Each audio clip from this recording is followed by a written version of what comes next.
at sumagot sa ating mga panauhin. At para hindi na kayo mainip, kapatid na Noli at sa lahat mo ng mga nakasubaybay sa atin, malugod po namin ipinagkakaloob sa inyo.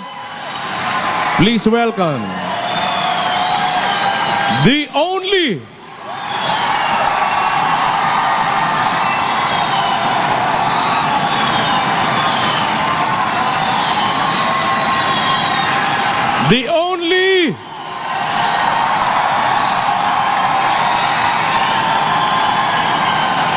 the only sensible preacher in our time,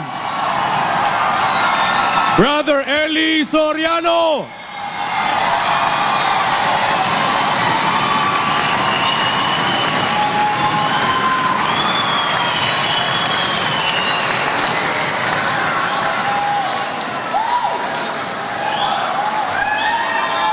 Magandang gabi po sa lahat ng ating mga taga-subaybay. Mayong gabi sa mga taga-Cebu. Sa lahat po ng nasa Cebu, magandang gabi sa inyo. At magandang gabi rin dito sa Pampanga, sa lahat ng naririto ngayon sa ating convention center. Magandang gabi rin po sa lahat ng nakatutok sa atin ngayon sa television, sa SBN 21, sa 558 RMN News Manila, at sa 100 radyo natin stations sa buong bansa. Ganon din po sa mga nakatutok ngayon sa internet sa buong mundo. Isang gabing mapayapa po ang hangad namin sa inyong lahat, mga kababayan. Napapanahon po, mga kapatid, mga kababayan, na pag-usapan natin ang bagay na ukol sa Diyos.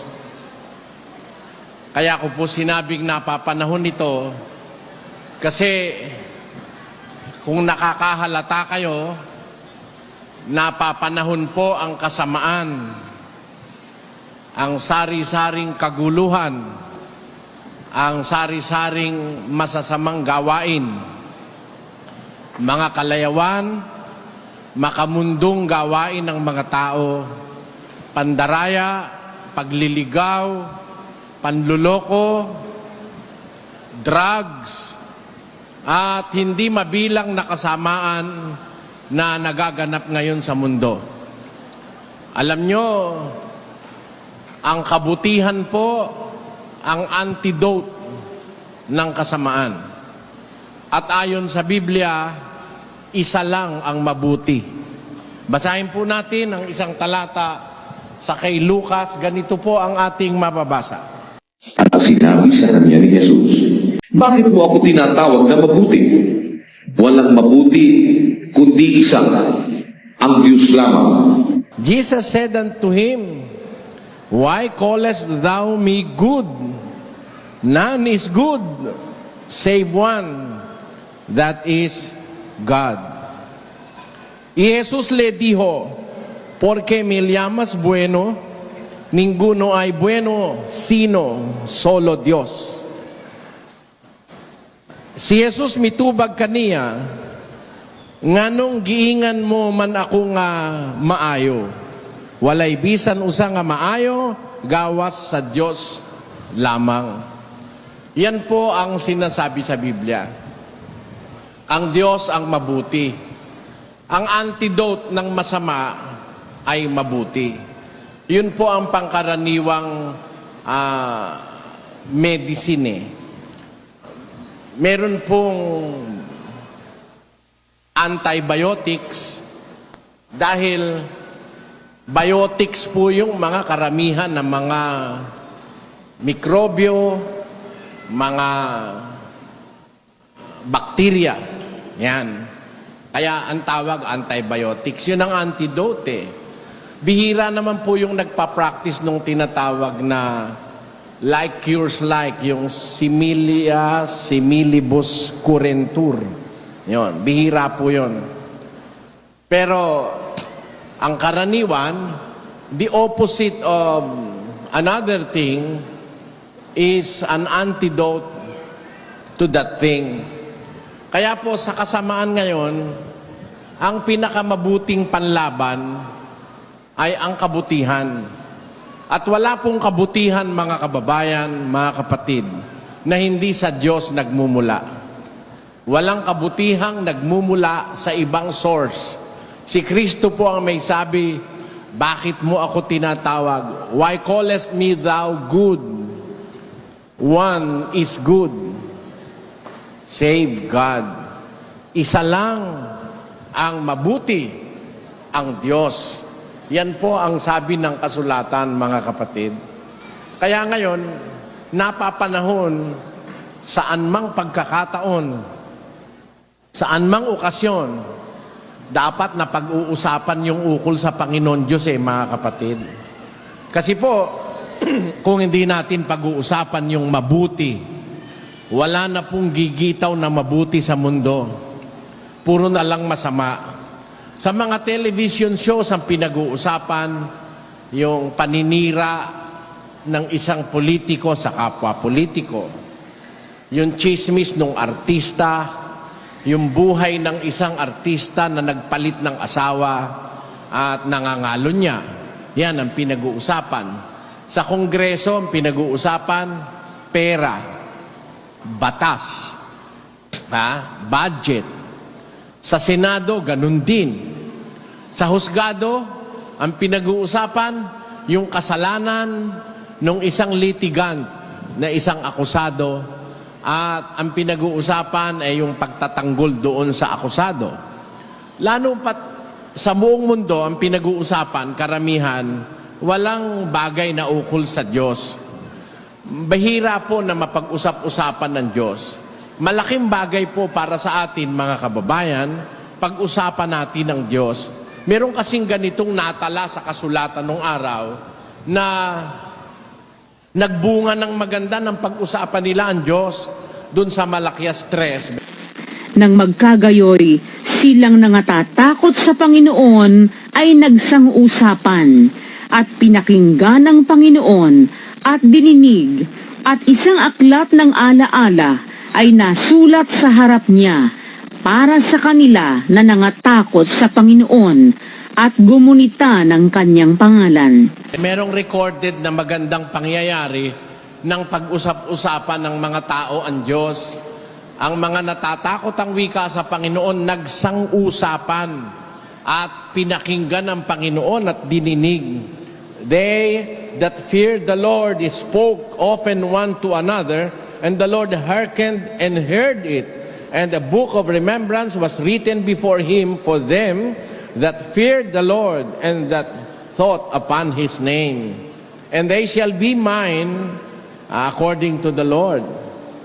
And they shall be mine according to the Lord of hosts. In that day when I make up my jewels, and I will spare them as a man spareth his son, or his own son that serveth him. Iyon ang sabi diyan. Maliwanag po na nagbunga ng kabutihan yung pag-usap-usapan nila ang Diyos. Kaya ngayon po, mag-usap-usap tayo ng ukol sa Diyos. Mga taga riyan sa Cebu, taga rito sa Pampanga, taga sa Maynila, lahat ng nakamonitor ngayon sa ba't ibang panig ng mundo at sa ating buong bansa. Pag-usap-usapan naman natin ang Diyos. Gusto ko po sanang pag-usapan natin ngayon, gusto nyo bang mga kapatid na maging Diyos? Kayo, kung kayo tatanungin,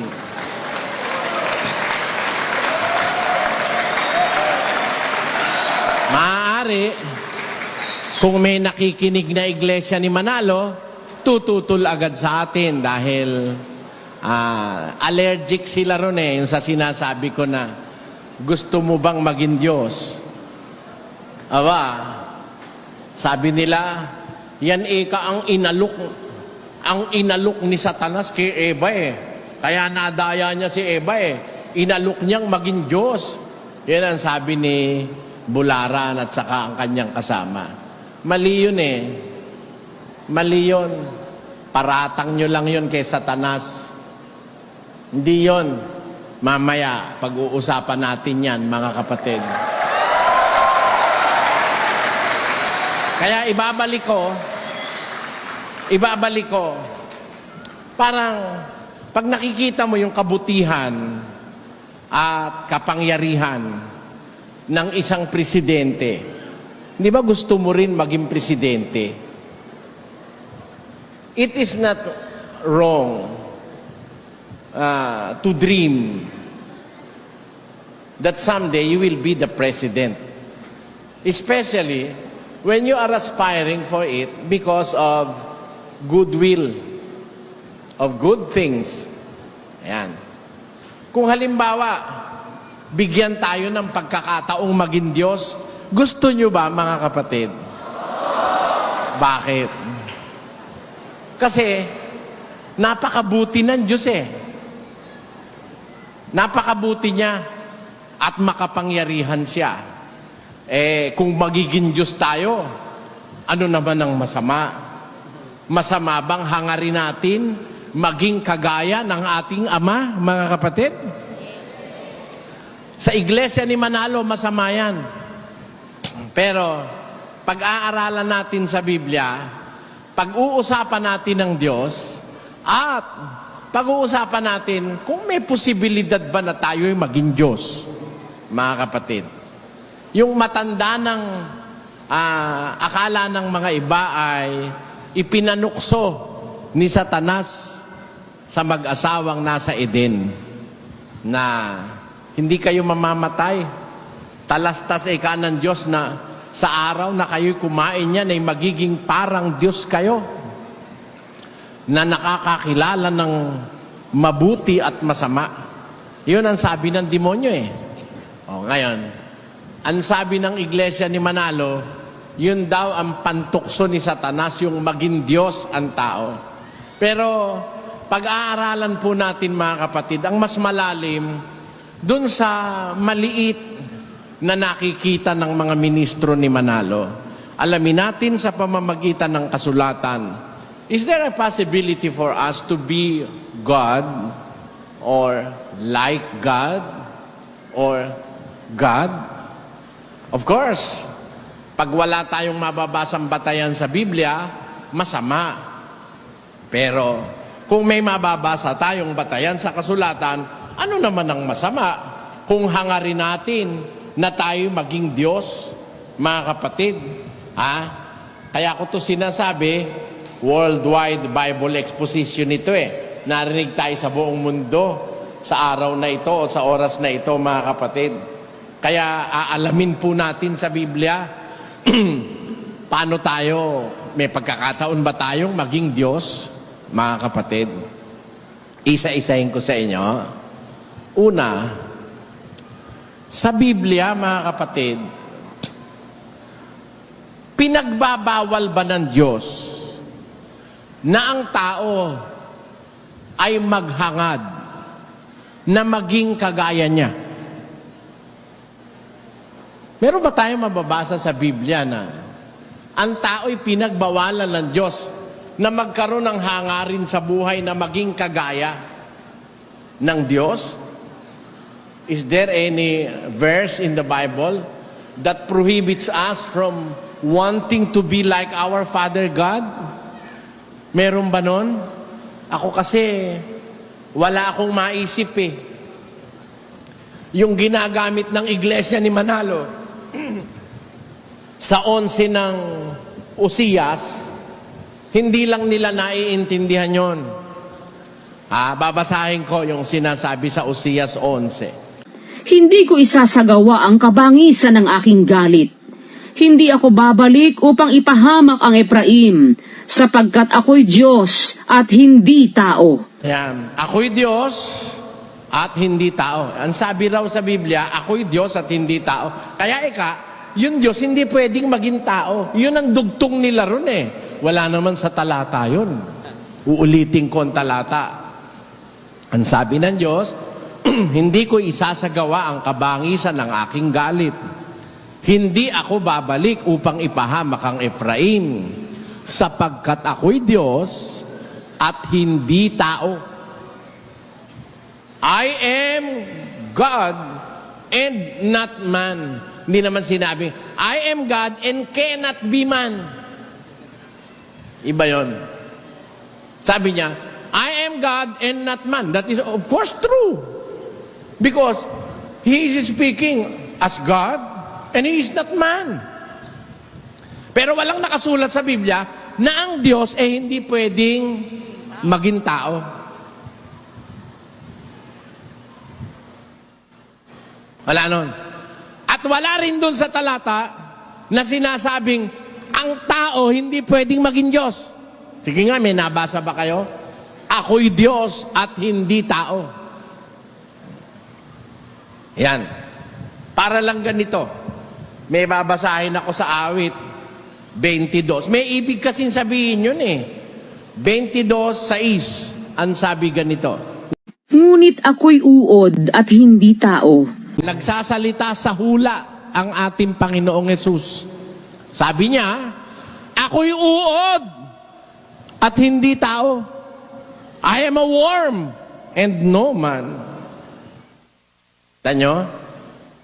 Ay, ibig bang sabihin nun yung tao, yung uod, hindi pwedeng maging tao.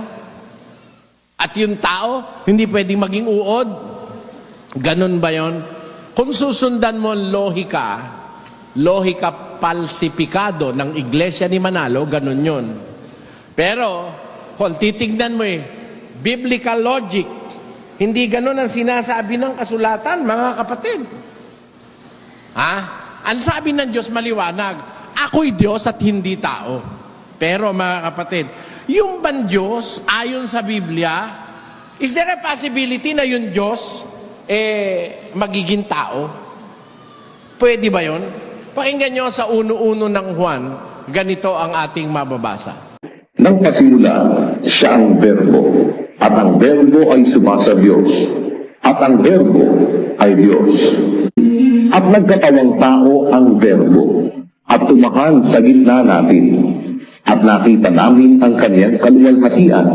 Kaluwalhatian gaya ng sabuntong ng Ama, na puspos ng biyaya at katotohanan. In the beginning was the Word, and the Word was with God, and the Word was God.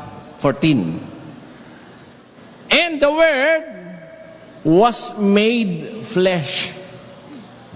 Ang salita ay naging tao. And the Word was made flesh. The Word was God, and the Word was made flesh. Tanyo? Yung palang Word na Diyos, yung verbo na Diyos, naging tao, nagkatawang tao. Kaya, yung 11:9 ng Osias, mali yung sinasabi ng Iglesia ni Manalo ron na yung tao, yung Diyos, yung tao hindi pwedeng maging Diyos, yung Diyos hindi pwedeng maging tao. Mali yun. Mali yun. Kung Biblia ang pag-uusapan, ngayon yung utak ng mga ministro ni Manalo pag-uusapan, wala tayong pakialam doon. Alam mo, yung utak ng tao, kahit saan pwedeng makarating yan Di ba? Kahit ano, pwedeng isipin yan Mas mataas pa nga nasa naiisip ng isip ng tao, yung minsan yung realidad sa katotohanan May mas mataas pang naiisip ang tao kaysa sa realidad Ganyang kalikot ang isip ng tao. Pero wala tayong problema sa iniisip ng tao. Ang problema natin, ang ating konsiderasyon, yung sinasabi ng Biblia. Walang talata sa Biblia na ang tao hindi pwedeng maging Diyos. Wala nun. Walang mababasa si Manalo nun. Kahit yung kaapu-apuhan niya, walang mababasa na yung tao hindi pwedeng maging Diyos. Ang katunayan nga, may mababasa ako Tao naging Diyos basahin natin sa Exodo 7:1. At sinabi ng Panginoon kay Moises, Ano sabi ng Panginoon kay Moises? tingnan mo, ginawa kitang Diyos kay Paraon. Naging Diyos ba si Moises, mga kapatid? Kiliwa-liwanag Behold! Ang sabi ng Diyos, the Lord said unto Moses, See, I have made thee a God to Pharaoh, and Aaron thy brother shall be thy prophet. Sa Kastila, ang sabi, Mira, yo te he constituido Dios para Faraón, y tu hermano Aaron será tu profeta. Sa Cebuano, tanawa, gihimo ko ikaw, ingon nga Dios, ngadto kang Faraon. Ug si Aaron nga imong igsoon, mamawang imong manalagna. Tanyo, tanawa, Moises, gihimo ko ikaw, ingon nga Dios, ngadto kang Faraon. Maliwanag ba yan, mga kapatid? Ang Diyos ang may sabi niyan I have made thee a God to Pharaoh. Tao ba si Moises, mga kapatid? Ginawa siyang Diyos kay Faraon. Naging Diyos ba siya? Ginawa ng Diyos. Pwede mo namang ginawa ng Diyos, hindi mangyayari. Huwag mo naman sabihin, Diyos-Diyusan si Moises. Hindi naman sinabi ng Diyos, ginawa kitang Diyos-Diyusan kay Faraon. Hindi. Ginawa kitang Diyos kay Faraon. Kaya lahat ng sabihin ni Moises, nangyayari kay Faraon Talo si Faraon. Sumuko si Faraon bandang huli. Kasi makapangyarihan si Moises. Ginawa siya ng Panginoon na Diyos kay Faraon. Ayan. Alam nyo, yan hindi naman maiaalis na yan sa Biblia. At inaamin ng iglesia ni Manalo yan sa kanilang pasugo na talagang si Moises ginawang Diyos ng Diyos kay Faraon. At tinatawag na Diyos si Moises sapagkat siya ay ginawang Diyos kay Faraon. Nasa pasugo yan noong 1939, mga kapatid. Ngayon, ang atin na lang naman kasing problema tayong mga tao tayo ngayon, is there by any chance or is there any chance that we can be gods without necessarily applying the situation that happened to the couple in the Garden of Eden, as the ministers of Manalo claim that Satan, in his deceit, offered Eve and her husband to be gods. Yun daw ang yun daw ang inganyo ni Satanas sa mag-asawa. Baka gusto nyong maging Diyos, kain kayo nito. Ayan. Para bang ganon? Parang masama ba? Ganon. Titignan natin. Masama ba, mga kapatid, na ang tao maging Diyos? Magbabasa ako ng isang talata sa Korinto. Nung ang Korinto'y magulo, ang sabi ni Pablo sa mga taga-Korinto, ang gulo nila Basahin natin ang unang Korinto. Sapagkat kayo'y mga salaman pa. Sabi ni Pablo sa mga taga-Korinto, kayo'y mga salaman pa. Sabi niya, for ye are yet carnal. Karnal pa kayo, salaman pa kayo. Sapagkat samantalang sa inyo'y may mga paninibugo at mga pagtatalo, hindi baga kayo'y mga salaman at kayo'y nagsisilakan ayon sa kaugalian ng mga tao. Sapagkat kung sinasabi ng isa, ako'y kay Pablo, at ng iba, ako'y kay Apolos, hindi baga kayo'y mga tao? Pagka pala kayo'y salaman pa, at sabi nung isa, ako'y kay Pablo, sabi nung isa, kayo kay Apolos, sabi nung isa, ako'y kay Cephas, hindi baga kayo'y mga tao? Ano ibig sabihin? Ayaw pala ni San Pablo na yung mga taga-Korinto'y manatiling tao. Sapagkat samantalang kayo nasa laman pa, nagsasabi kayo na, yung isa kay Pablo, kampi-kampi, yung isa kay Apolos, yung isa kay... kayo, di ba kayo mga tao? Ayan. Therefore, may aspiration si San Pablo na mangyari sa mga taga-Korinto. Alam kasi ni San Pablo ang sikreto tungkol sa bagay na ito. Ayaw niyang manatili silang tao. Hindi ba kayo'y salaman pa? Samantalang may paninibugo sa inyo, hindi ba kayo mga tao? Sabi ni San Pablo sa kanila. O ngayon, bakit meron bang gustong mangyari si San Pablo sa kanila? Meron. Alam ni Pablo yon. Alam ko rin yun. Nasa Biblia yun eh. Pakinggan nyo, magbabasa ako ng sequences ng mga pangyayari sa Biblia. O, mga kapatid. Kinausap ni San Juan ang mga Kristiyanong nangangalat ng una. Ang sabi niya dun sa unang Juan 3:9, ganito. Ang sino bang ipinanganak ng Diyos ay hindi nagkakasala, sapagkat ang kanyang binhi ay nananahan sa kanya, at siya'y hindi maaaring magkasala, sapagkat siya'y ipinanganak ng Diyos. Palang tinatawag dito, ipinanganak ng Diyos eh.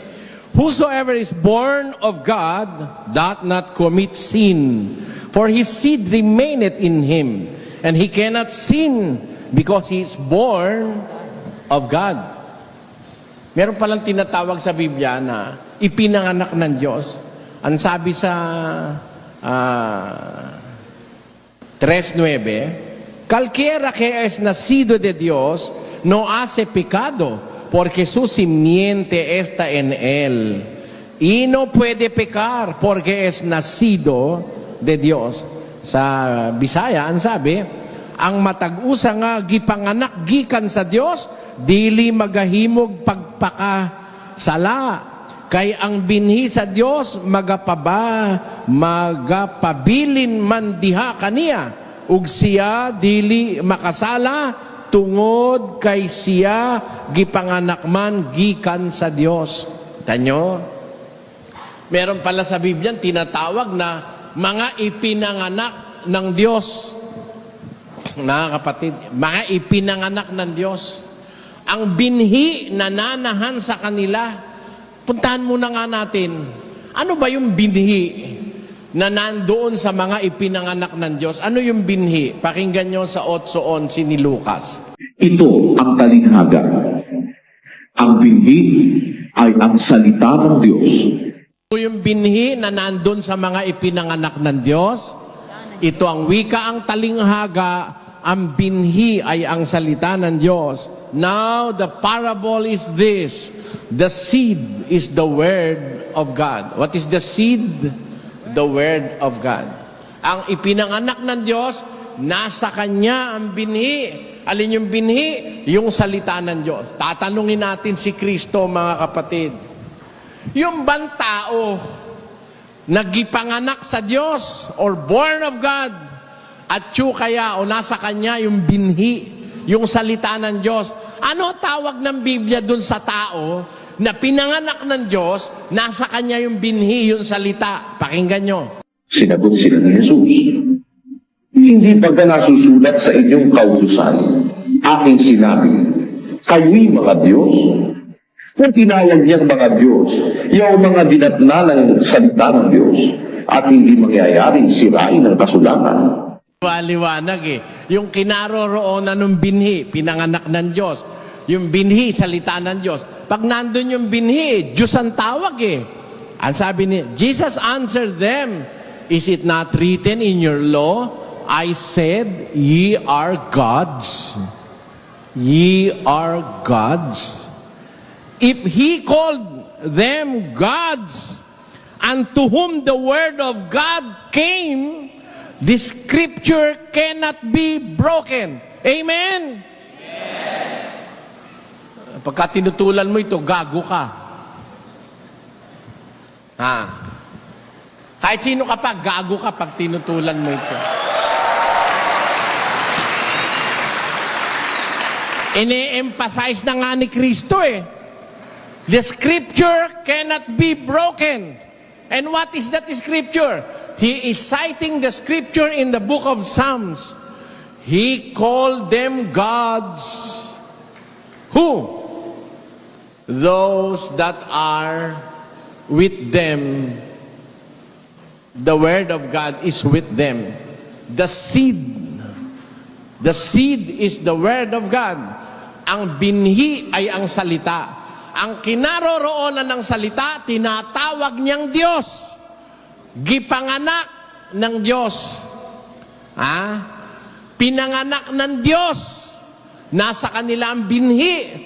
Kahit sila'y tao, dahil nasa kanila na yung binhi, yung salita, tinatawag sila ng Diyos. Ang tawag sila sa kanila ng Diyos ay Diyos. Babasahin natin yung pinagkuna ng ating Panginoong Hesus nung kanyang sinabi sa Awit 82:1-6. Ang Diyos ay tumatayo sa kapisanan ng Diyos. Siya'y humahatol sa gitna ng mga Diyos. Ayon, ang Diyos, ang wika ay tumatayo sa kapisanan ng Diyos. Kaya nga may tinatawag na kapisanan ng Diyos eh. Anong sabi doon? Sa English, kapatid, God is standeth in the congregation of the mighty. He judgeth among gods. Alam mo, ang iglesia ni Manalo, hindi na nila ito binibigyan ng pansin eh. Nasa Biblia yan eh. May kapisanan ng Diyos. Siyempre, mga Diyos yun eh. Kaya ang tawag, kapisanan ng Diyos eh. Ang sabi sa Cebuano, ano nakalagay? Ang Diyos nagatindog sa katilingban sa Diyos. Sa taliwala sa mga Diyos, nagahukom siya. Ayun. Tanyo? Sa Kastila, anong pagkakasabi? Dios está en la reunión de los dioses. En medio de los dioses, husga. Kita nyo? Kaliwanag nun eh. Mayroong kapisanan ng Diyos, mga kapatid. Tinatawag sa Bibliang kapisanan ng Diyos. Humahatol ang Diyos sa gitna ng mga Diyos. Sino ba yung mga Diyos na yon? Na nandoon, nakatayo ron sa gitna ang Diyos na makapangyarihan sa lahat. Sino yung mga Diyos na yon? Pakinggan nyo sa 6. Aking sinabi, kayo'y mga Diyos, at kayong lahat ay mga anak ng kataas-taasan. Ayon. Yung pala yung mga anak ng Diyos, yung gipanganak niya. Ha? May binhi, may salita. Ang tawag ng Diyos sa kanila, aking sinabi, kayo'y mga Diyos, at kayong lahat ay mga anak ng kataas-taasan. I have said, ye are gods, and all of you are children of the Most High. Sa Kastila, yo dije, vosotros sois dioses, hijo todos vosotros del Altísimo. Ang liwanag sa Biblia eh. Mga Diyos kayo. Kayo'y mga anak ng kataas-taasan. Pagka pala anak ka ng Diyos, ang tawag sa iyo, Diyos eh. Siyempre, anak ng kalabaw, ano ba yun? Anak ng kambing. Anak ng baboy, anong tawag? Alangan naman yung baboy, mga anak ng kambing. Hindi pwede yon. Ang anak ng baboy, baboy. Ang anak ng kambing, kambing. Ang anak ng kalabaw, kalabaw. Ang anak ng Diyos, di ba simple, no, mga kapatid? Simpleng katotohanan yun. Ang anak ng Diyos, Diyos. Nakasulat sa Biblia. Si Kristo ba? Ano ba si Kristo? Anak ba ng Diyos o hindi? O ano si Kristo? Ayan, very good. Diyos naman talaga yan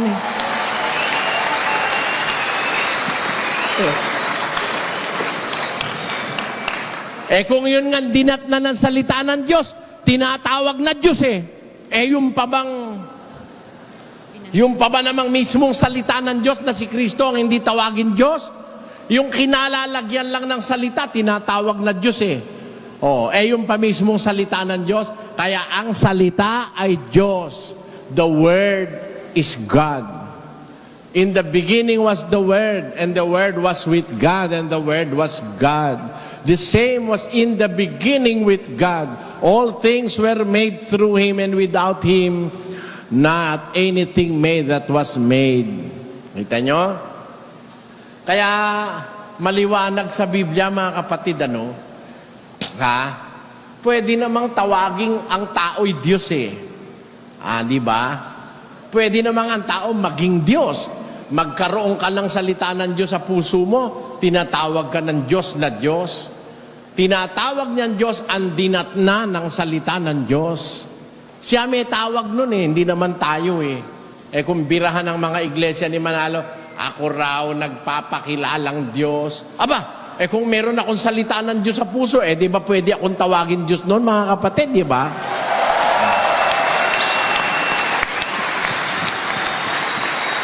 Kayo, may salita kayo ng Diyos sa puso, ano tawag sa inyo ng Diyos? Aking sinabing kayo'y mga Diyos. Kaya nagkaroon tuloy, nung dumami, nagkaroon ng kapisanan ng... kita mo na, may kapisanan nga ng Diyos eh. Kapisanan ng Diyos, kapisanan ng mga anak ng Diyos eh. Ang liwa-liwanag sa Biblia oh. Matututulan ba ng kahit na sino na yung ng kinaroroonan ng salita ng Diyos, tinatawag na Diyos?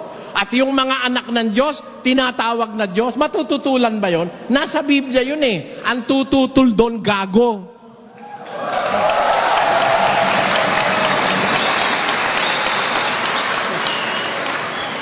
Ang may sabi nun, ang Diyos eh.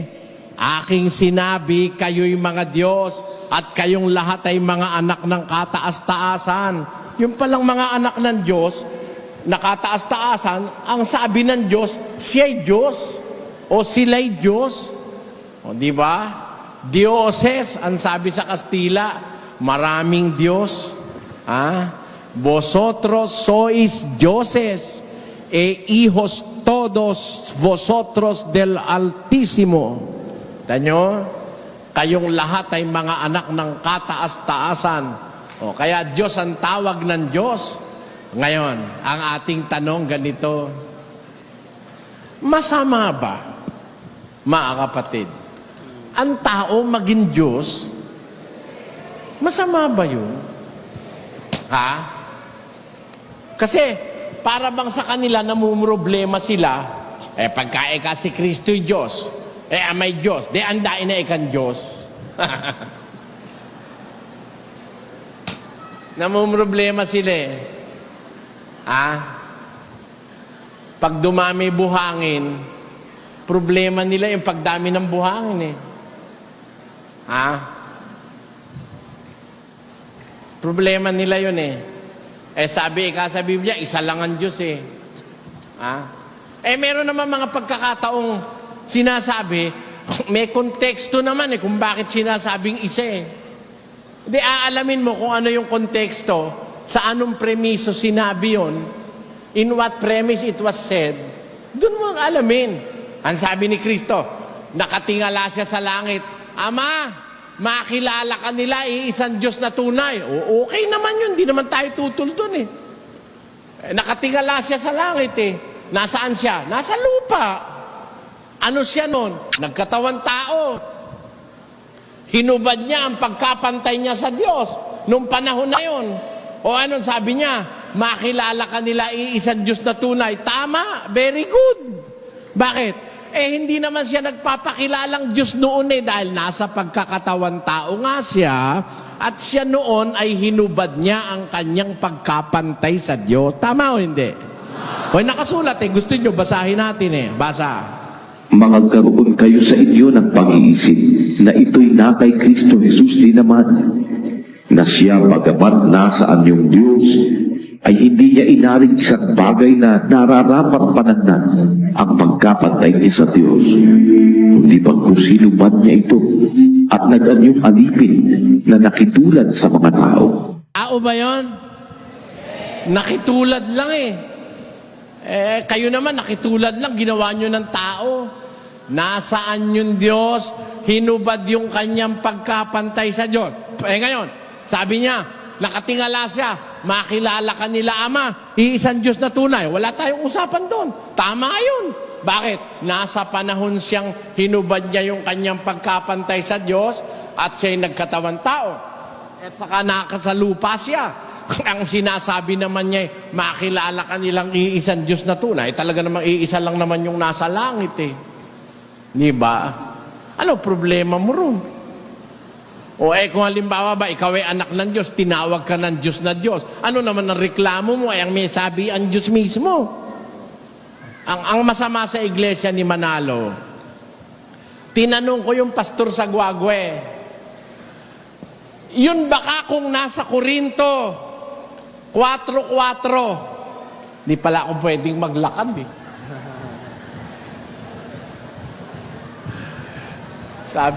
Sabi ni doktor, 24 oras daw ito eh. 6 yatang bote. Mataas ang lagnat ko kanina, mga kapatid eh. Nung mag-aalas 9, nagmilagro na wala eh. Ngayon,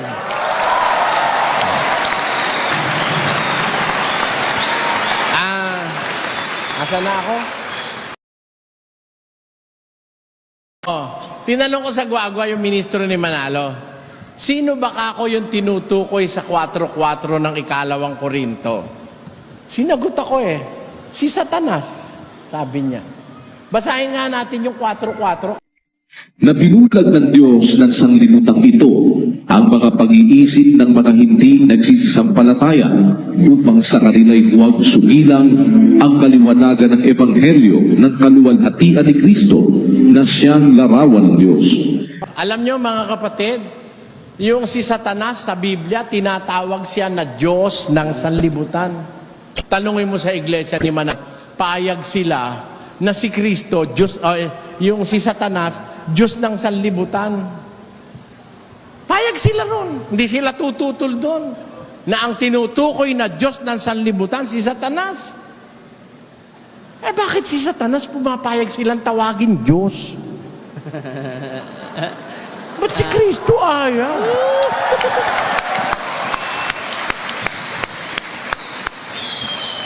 Nakita nyo logic, mga kapatid? Totoo ba na si Satanas ay Diyos ng sanlibutan? Tinatawag ba siyang Diyos? Tinatanggap ba ni Manalo? Bakit si Kristo kahit kapirasong puwang ng pagka-Diyos ayaw mong bigyan? Masyadong malaki galit mo kay Kristo.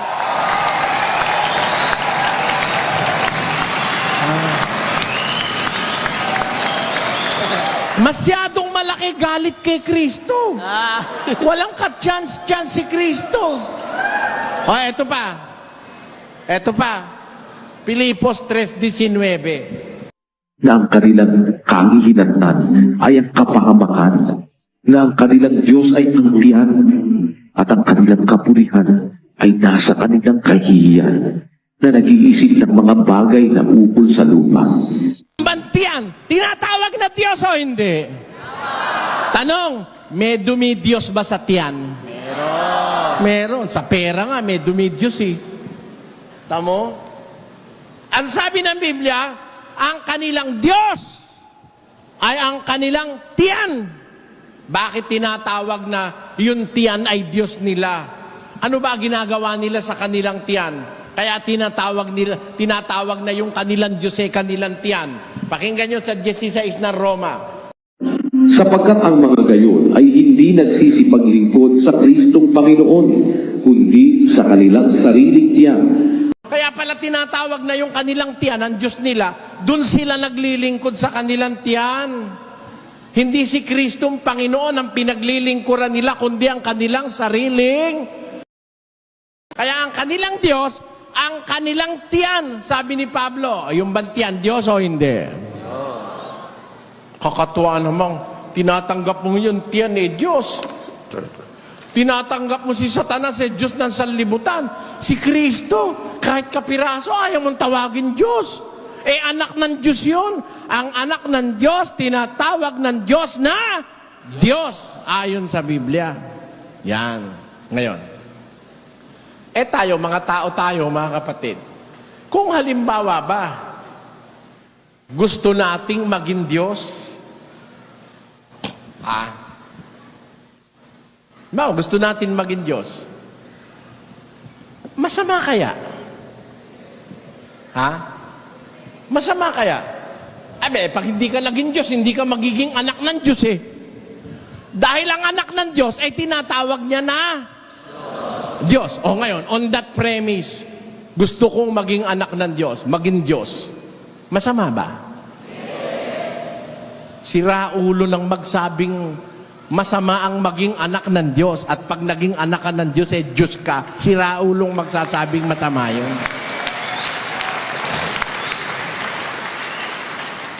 Yan ang dapat niyong mapansin. Ngayon, meron akong babasahin. Alam nyo, kaya nga siguro dapat tayong magmalasakit, magpilit, na maging anak ng Diyos at maging Diyos. Alam nyo kasi, gusto naman talaga ng Diyos maging anak niya tayo eh. Yung iba lang humiwalay eh. Sumunod sa demonyo, kaya naging anak ng demonyo eh. Kaya ang tawag ng Biblia sa anak ng demonyo, demonyo rin. Tama. Oh. Ano ang anak ng diablo? Hindi ba diablo rin? Oh. Tingnan si Judas. Palibasa anak ng diablo, ano siya? Ganun lang naman talaga ang lay eh. Basa.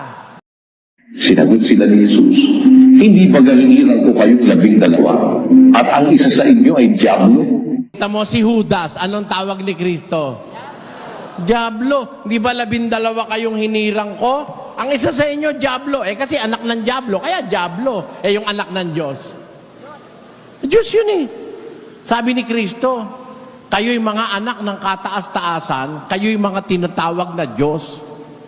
Ngayon, masama ba mga kapatid, mahangad natin sa puso na tayo ay maging Diyos, maging anak ng Diyos, maging gaya ng Diyos.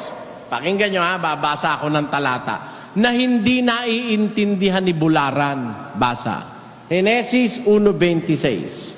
At sinabi ng Diyos, lalangin natin ang tao sa ating larawan, ayon sa ating wangis. Tanyo ha. Nakakita na kayo manikin? Manikin. Yung dinidisplay sa mga supermarket. Binibihisan ng Amerikana. Ah? Anong wangis nun? Anong wangis? Tao, no? May ilong. Wangis talaga ng tao. Oh. Wala naman supermarket na magpo-promote halimbawa ng isang uri ng kamiseta. Halimbawa, Adidas. O kaya Montague. O kaya yung kung anong mga sikat na, ano ba yung mga sikat? Ha? Lacoste. Kumuha ng gorilla, saka doon isinuot sa gorilla. At i-display sa supermarket, hindi mabibili yun para mong iniinsulto yung bibili na para sa gorilla, ipagbibilin mo. Naintindihan nyo ba ibig ko sabihin mga kapatid? Kung tao ang bibili, yung pagsasabitan na manikin, anyong ano? Anyong tao. Tama. Kung ikaw, anyo kang Diyos, ano ka? Hindi ba pag anyo kang Diyos nasa kalagayan ka, nasa wangis ka ng Diyos, tama? Eto, sabi ng Diyos, yung palang panukala niya lalangin natin ng tao ayon sa ating larawan, ayon sa ating wangis. Nilanglang nga niya, wangis niya't larawan. Ha? Eto ngayon ang manluloko na demonyo. Ano ba sabi ng Diyos? Sinabi ba niya na huwag kayong kakain? Hindi. Sabi niya, makakakain kami sa lahat. Isa lang ang ayaw niyang ipakain sa amin, baka raw kami mamatay. Ang sagot ng diablo, di kayo mamamatay. Sapagkat talastas ng Diyos, na sa araw na kayo kumain niyon, ay Madidilat ang inyong mga mata. magiging parang Diyos kayo na nakakakilala ng mabutit masama. Tinan mo, niloloko ng demonyo si Eva. Alin ba ang panlulokong ginawa ni Satanas kay Eva? Akala ni Bularan, ang panluloko ni Satanas, yung magiging parang Diyos kayo na nakakakilala ng mabuti at masama. Akala ni Bularan ganon. Masama yung sinabi ni Satanas na magiging parang Diyos kayo na nakakakilala ng mabuti at masama. Masama yun. Dahil ang tao hindi pwedeng maging Diyos. Mali ka, Bularan. Makinig ka, ha? Eto.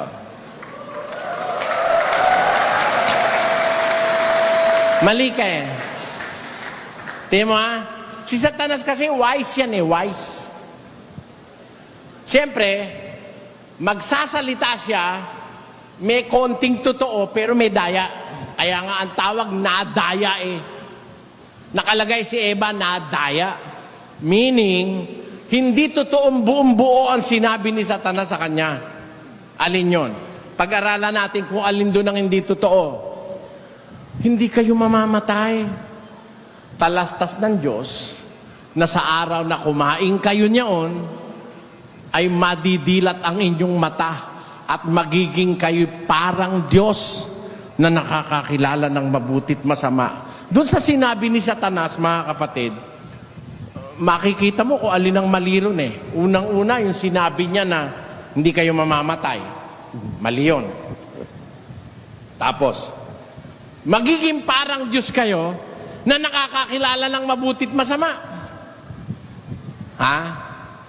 Mali ba yun? Mali ba yun? Na magiging parang Diyos sila? Ang sabi niya, Bularan, mali daw yun. Kaya nga ang sabi sa akin sa programa eh, yan eh, kasi si Soriano, mas pusong pa kay Satanas yan. Kasi si Satanas ang sabi, si Eva at si Adan magiging parang Diyos. Si Soriano naman ang sabi, magiging Diyos. Parang lang si Satanas, Soriano Diyos, kaya mas pusong pa siya kay Satanas. Sabi ni Bularan. Sabi ko, bobo talaga tong ministron to. Tanong nyo sa akin kung bakit bobo. Tatanungin kita. Kaya hindi lalaban ng diskusyon yan eh. Maahalata siya, nakabubuan eh. Tayo ha? Tatanungin ko siya. Ang tanong ko ganito. Bularan, tanong ko sa'yo, meron pa bang mas sasama pa kay Satanas? Meron pa? Ayon sa Biblia, may mas sasama pa ba kay Satanas? Ba't mo sasabihin, mas pusong pa ako kay Satanas? Tingnan mo yung ginawa mo na yan. Di ba kagaguhan yung pagliligaw sa kapwa-tao? Mas pusong pa raw ako kay Satanas. Hindi mo pwedeng talunin sa kapusungan si Satanas kahit sino ka. Kahit ikaw, Bularan, di mo kayang talunin sa kapusungan si Satanas. Tama, sabihin mo, mas pusong pa kay Satanas. Eto yon. Sabi ni Satanas, di kayo mamamatay. Wrong. Dahil namatay eh. Magiging parang Diyos kayo na nakakakilala ng mabutit masama. Tanungin natin, mali ba yun? Basta, tanungin natin, ang Diyos ang pasagutin natin. Diyos, mali po ba yung sinabi ng demonyo na yon? Basa, Genesis. At sinabi ng Panginoong Diyos, narito't ang tao'y naging parang isa sa atin. Mali ba yun? Sabi ni Bularan, mali raw yun. Hindi inaamin ng Diyos eh.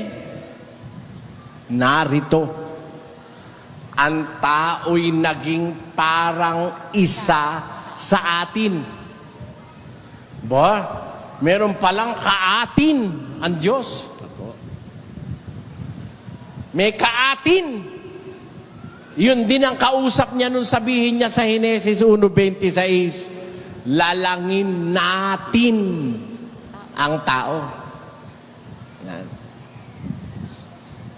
Ngayon, nung kumain na, nadilat na ang mata, nakakilala na ng mabutit masama, narito, ang tao'y naging parang sa atin na nakakakilala ng mabuti at ng masama. therefore, yung palang sinabi ni Satanas na magiging parang Diyos kayo, hindi naman pala mali yun eh. Ang katunayan nga, sabi ng Diyos narito, nung makakain na, ang tao'y naging parang isa sa atin na nakakakilala ng mabuti at masama. Ngayon, eto maliron mga kapatid. Nakikinig kayo? Hindi totoo na ang Diyos lang ang nakakakilala ng mabuti at masama. Tatanungin ko kayo, si Satanas ba nakakakilala ng mabuti at masama? Yung mga anghel ba nakakakilala ng mabuti at masama? Oh. Di ba? Kaya, yung si Satanas, pandaraya yung sinabi niya kay Eva, magiging parang Diyos kayo na nakakakilala ng mabuti at masama. Meron pa kasing ibang nakakakilala ng mabuti at masama bukod sa Diyos. At kaya pandaraya yon kasi si Eva at si Adan, parang Diyos talaga Naiisip nyo ibig ko sabihin? Parang Diyos talaga. Bakit? Lalangin natin ang tao sa ating larawan at sa ating wans. Parang ganito. Sabi nung tao, isda, aalisin kita sa tubig, lalagay kita sa tubig. Yung isda, walang malay, dahil nasa tubig na siya talaga Walang malay yung isda. Saan mo ako dadalhin? Sa tubig. Hindi niya alam na yung kinalalagyan niya, yun na nga ang tubig ilalagay sa tubig niloloko mo lang yung isda, alisin mo sa tubig, tubig na nga yung kinalalagyan. Dinadaya ng demonyo si Eva saka si Adan. Hindi niya lang nadaya si Adan, pero nadaya niya si Eva, napakain niya O anong pandarayang ginawa ng demonyo kay Eva?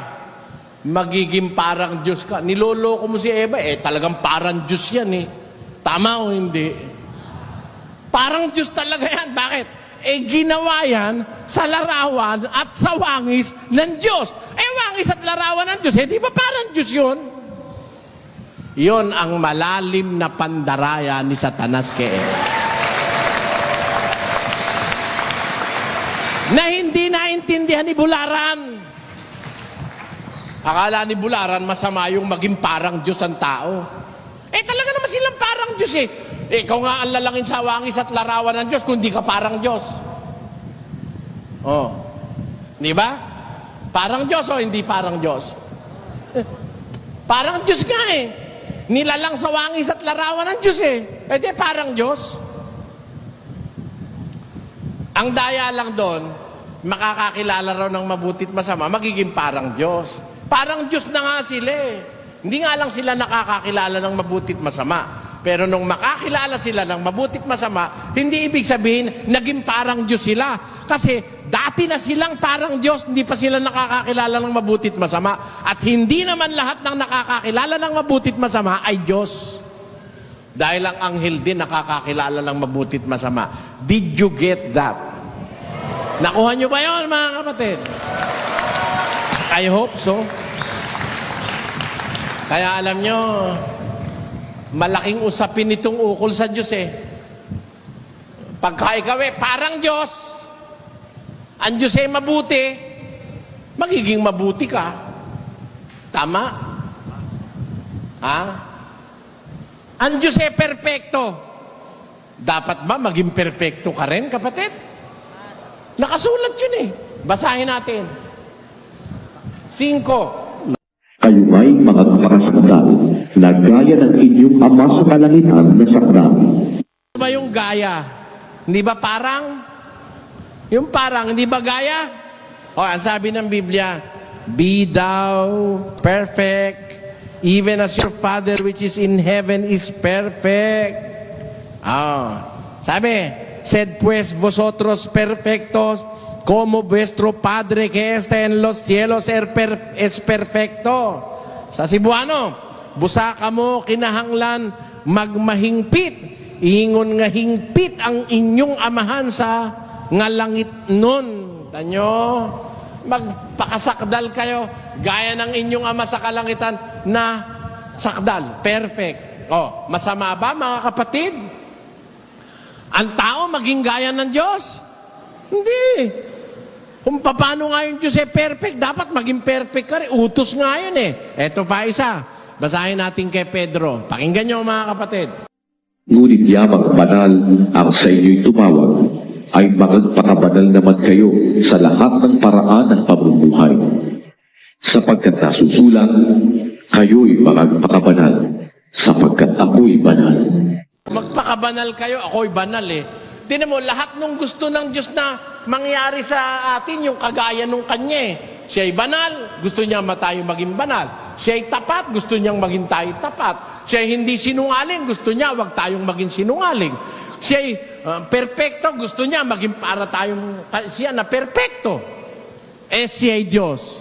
Aking sinabi, kayo'y mga Diyos. Ang sabi niya, kayo'y mga anak ng kataas-taasan. Damo? Kaya, to attain exaltation, para tayo'y mataas, mga kapatid. Sabi ni Ramil, wala raw exaltation sa Biblia. Meron. Ayaw mo lang ituro. A man can be exalted like what is written in the Bible.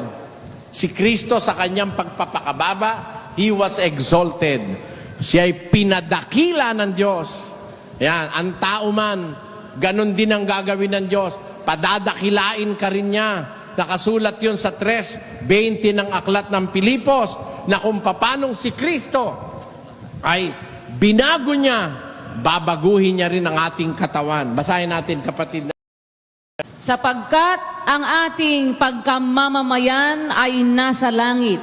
Mula doon ay hinihintay naman natin ang tagapagligtas, ang Panginoong Hesukristo, na siyang magbabago ng katawan ng ating pagkamababa. Babaguhin din tayo yung katawan ng ating pagkamababa, yung ating pagiging mababa ang ating kalagayan. Babaguhin yan. We will attain exaltation when Jesus Christ comes. Kaya nga yung sinasabi nilang tutol nila sa atin na, wala ikang aral sa Biblia, exaltation. Kinopia lang ika ni Soriano yan kay Armstrong. Palibasa sila, mangungopia. Pa tayo binibintangan ng mangungopia eh. Wala tayong magagawa. Talagang opinion nila yun eh. Ang atin naman, di opinion. Nasa Biblia yung atin, mga kapatid. Ang ating paniniwala, ang tao, hindi masamang tumulad sa Diyos. Na sa kabanalan, sa kasakdalan, sa pagiging mabuti, sa pagiging mabait, sa pagiging tapat, sa lahat ng qualities ng Diyos na iniutos niya na ating marating. At darating ang panahon, pag wala na yung salaman, wala na yung paninibugho, pagkakampi-kampi, hindi ka na tao. Sabi, samantalang kayo may paninibugho, hindi baga kayo mga tao? Kung yung salita na ng Diyos ang nasayo, yung kabutihan, yung salita ng Diyos, ang kinaroroonan ng salita ng Diyos, tinatawag niya Diyos ayon sa Biblia. Yan po ang ating dapat maintindihan sa bagay na ito. Tayo po ay... pwede na tayo? Pwede na siguro. Direk?